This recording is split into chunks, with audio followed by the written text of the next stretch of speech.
Ration షాపుల ద్వారా పేదలకు బియ్యం మేమే ఇస్తున్నామని కాంగ్రెస్ నేతలు చెప్పడం విడ్డూరమని కేంద్ర హోంశాఖ సహాయ మంత్రి బండి సంజయ్ కుమార్ వ్యాఖ్యానించారు.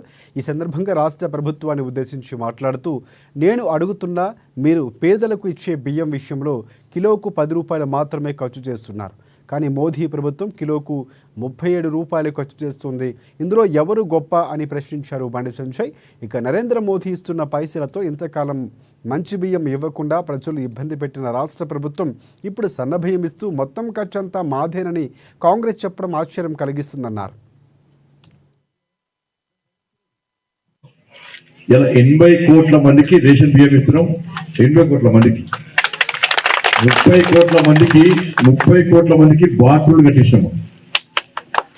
12 కోట్ల మందికి ఇలా గ్యాస్ కనెక్షన్ ఇచ్చినాం.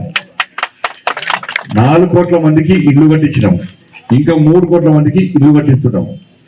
ఇలా దాంతోపాటు 5 లక్షల ఆయుష్మాన్ భారత్ అన్నట్టు కార్డు, ఆరోగ్యశ్రీ కార్డు పనిచేస్తుందా బయట?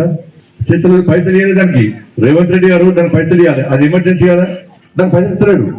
వీళ్ళు ఇస్తలేరని చెప్పి అంటే ఆయుష్మాన్ భారత్ కార్డు ఏంటంటే ఆరోగ్యశ్రీ కార్డు ఎక్కడ, ఆయుష్మాన్ భారత్ ఏంటంటే ఇలా జుబ్లీలు ఉన్నాం మనం. నాకు ఆయుష్మాన్ భారత్ కార్డు ఉన్నది, నాకేమన్నా రోగం వచ్చింది, వ్యాధి వచ్చింది, నేను అనుకోకుండా ఢిల్లీ పోతా. ఈ ఆయుష్మాన్ భారత్ కార్డుతో 5 లక్షల విలువ వైద్యం ఢిల్లీ కూడా వేసుకోవచ్చు. కొంతమంది కూలి పని కోసం ఉపాధి కోసం ముంబై పోతారు, సూరత్ పోతారు. వాళ్ళకు జుబ్లీ వాళ్ళు సూరత్ పోయినా, ముంబై పోయినా, ఢిల్లీ పోయినా, ఏడికి పోయినా కూడా ఈ ఆయుష్మాన్ భారత్ కార్డు ఉంటే మీరు అక్కడ ఏ హాస్పిటల్ పోయినా కూడా ఫ్రీగా ట్రీట్మెంట్ చేసుకోవచ్చు.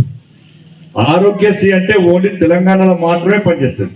అది కూడా ఇప్పుడు పనిచేస్తలేదు. దాన్ని బకాయిలు ఇవ్వాలి, 7,000 కోట్ల రూపాయలు బకాయిలు ఇవ్వాలి, అవి కూడా ఇస్తలేదు.